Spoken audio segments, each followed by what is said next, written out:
미래통합당 등이 어쨌건 이유 불문하고 정부 책임이잖아. 방역 실패한 거잖아.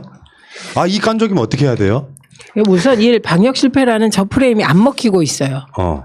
이렇게 나 자유통합당이라고 하려고 그래요. 괜찮아요. 어떻게 불러도 돼. 또 바꾼다는데. 미통당이 이렇게 얘기해도 안 통해요. 왜? 방역 실패가 아니기 때문이에요. 왜냐하면 트럼프가 왜 대한민국 재확산된다고 끝났다라고 얘기했다는 거 있잖아요. 사실 오역 이미 밝혀졌어요. 트럼프는 그렇게 얘기한 적이 없고 그냥 이게 참 힘든 문제다. 저렇게 잘하는 대한민국이 저런 거 봐라 이 얘기였거든요. 그런데 그날 미국이 4만 명이었어요. 확진자가. 그래서 이게 다른 나라와 비교했을 때 대한민국을 지금 방역 실패라고 얘기하는 건 방역 실패를 속으로 원하는 게 아닌가. 맞아요. 그래서 마치 주문을 하는 듯한 느낌이 들어요. 근데 안 통하고 있어요. 그러면 왜 미래통합당은 자꾸 정부 책임론을 이렇게 내거냐. 그건 딴 거 아니에요. 지금 정광훈과 미래통합당, 기독교 세력, 극우 기독교 세력 일부와 미래통합당이 정말 뗄래야 뗄 수 없는 관계인 것 같아요. 그래서 거기서 벗어날 수가 없는 거예요. 우리 같으면 그냥 선 딱 긋고 가면 되는데 선을 그어버리면 내년 당대표 선거 때 열광적으로 나와줄 세력이 없는 것이 아닌가 싶어요. 맞습니다. 예, 그래서 광화문 세력, 극우 기독교 세력, 태극기 세력에 대해서 단호한 입장을 취할 수 없기 때문에 시선을 돌리기 위해서 문재인 대통령 때리기, 정부 때리기를 하는 거예요. 근데 그게 지금으로 보면 안 통하고 있는 거죠. 예, 그러니까 그 흐름 분명히 있다고 봐요. 부동산 논란, 지지율 하락, 이참에 8월 15일쯤에 이걸 폭발시켜가지고 나는 코로나를 폭발시킨다는 차원보다는 국민의 원성이 이만큼 높다라는 걸 비주얼로 보여주고 싶어 했을 것 같고 그 과정에 이미 그 전에 이 사랑 러브젤교회에서는 확진자가 막 나오기 시작했고 그걸 알면서도 미래통합당의 전현직 국회의원으로 행사에 참석했고 실제로는 지방에서 올라오신 분들은 미래통합당의 이 정당 관련자들도 꽤 많았다고 하는데 여기서 방역 실패라는 말이 아주 악의적으로 해석하면 방역 실패를 만들기 위해서 일부러 군중을 모았다고도 해석이 가능합니다.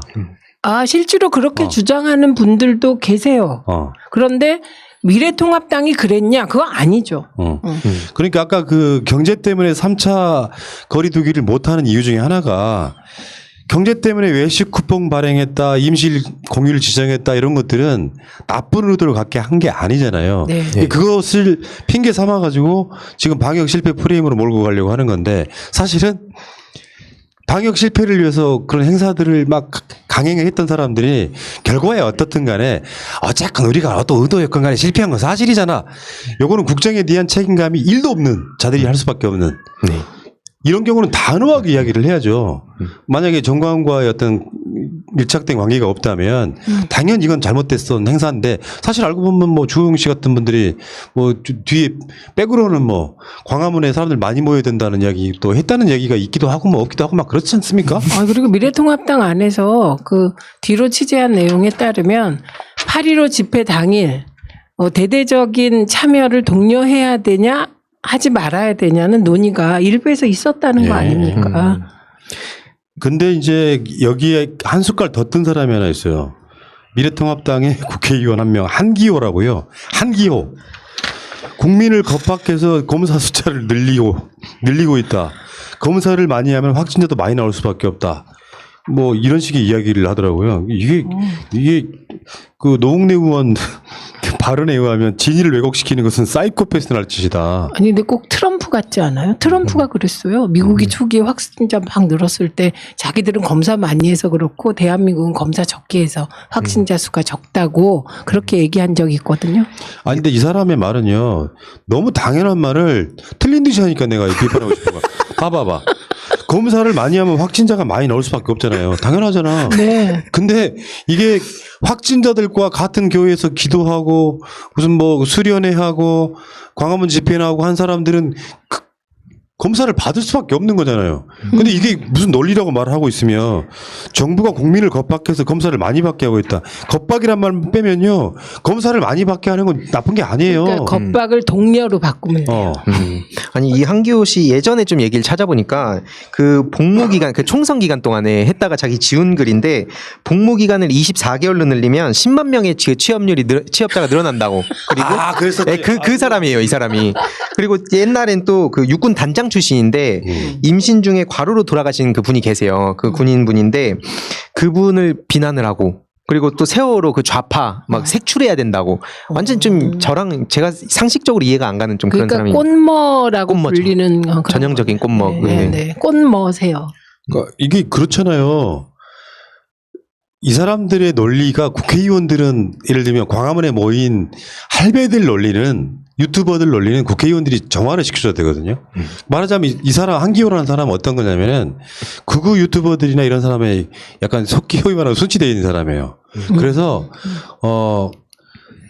아니 보건소하고 중앙 뭐 서울시 뭐 질본 뭐 이렇게 연결되는 시스템 속에서 숫자를 총선 때는 줄이고 지금은 저기 광화문 집회에 참석한 사람들 탄압하기 위해서 늘리고 이게 불가능한 시스템이라는 거를 국회의원들 대부분 안단 말이에요. 그럼 이거를 아니다라고 설명해 줘야 되는데 그쪽 주장을 그대로 가져와서 정부 공격하는 데 쓰는 거예요. 그러니까 그거를 비판적으로 소화할 능력이 없으시다고 봐야죠. 그렇죠. 그런 자들이 저쪽에 국회의원들로 꽤 있는 거죠. 네. 한마디로 말하면. 이런 사람들은 내가 봤을 때 군대에 있을 때 갑질도 엄청 했을 겁니다. 네. 예상하거니와. 이건 것만 완전 봐도. 추측이에요. 했을 겁니다라고 생각합니다. 왜 그 저 있잖아 지금 사라져가신 귀한 분 그분 있잖아요. 갑질의 박찬주. 근데 군대 갔다 왔어요? 저는 의경 출신입니다. 의경 밤에 잠 못 자서 정말 힘든 거죠. 제가 그때 딱 전희경 생활문화개선 됐을 때 갔는데 의경 얘기 나니까 그거 하나만 말씀드리고 싶어요. 미디어가 진짜 무서웠던 게 아무 생각이 없었어요. 그때 제가. 근데 가니까 어떤 영상을 보여줘요. 경찰학교를 거치는데 거기서 보여주는 게 그때 그 집회 때 경찰들이 막 이거 뺏기고 방패 뺏기고 투구 뺏기고 맞는 것만 보여줘요. 그러니까 그때 그 대원들이 다 하는 생각이 뭐냐면 나가서 우린 당하지 말자.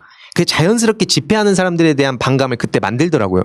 제가 뒤늦게 돌아봤을 때 생각이 났습니다. 나는 군대에 있을 때 특수부대잖아요.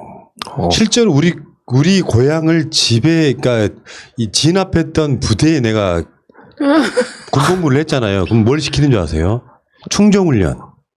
몽둥이 진압봉 하나만 들고 가는 거 총 뒤에 차고. 그런데 사람이라는 게 그런 심리가 있잖아요. 무섭다. 내가 광주 출신인데 데모하는 애들 막 화가 나기 시작하는 거야. 떼약볕에 여름에 연병장에 세워놓는다고 생각해 보세요. 자, 그런 거지만. 그래도 경찰들은 말에 방패라도 있어. 이게 투구라도 쓰고. 군인은 그거 없다니까. 맨몸으로 가는 맨 거야. 얼굴이에요? 그럼. 용감하다. 그러니까요. 잠깐, 한기호 씨. 참. 꽃머. 아이고, 헤이, 꽃마. 여기까지.